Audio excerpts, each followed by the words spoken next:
perkara yang bawa kepada menyepitkan akan rezeki kita.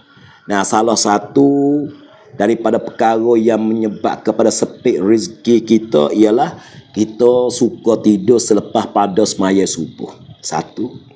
Nah, orang yang suka tidur lepas daripada semaya subuh itu menyebab kepada rezeki kita saat itu nak jadi sepit sikit.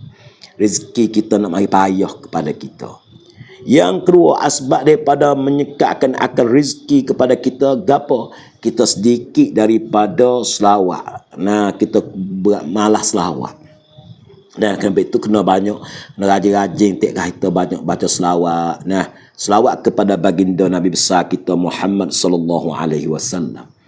Yang ketiganya menyebab kepada sepit pintu rezeki kepada kita gapo, yakni kita sedikitkan akan semaya. Nah, kita malah pada semaya sunat. Nah, sunat awabin, sunat rawatib, nah sunat tobat, sunat syukur.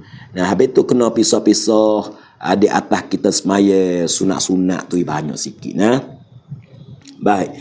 Lepas tu yang suktai semalam. Nah, suktai hok semalam perkara yang bawa kepada menyebab kepada rezeki kita tu jadi tersekat ialah al-kasalu, yang malah. Nah, orang panggil jadi orang malah, kikiat kikiat nak bergerak, kikiat nak berguak, malah kena tidur semata.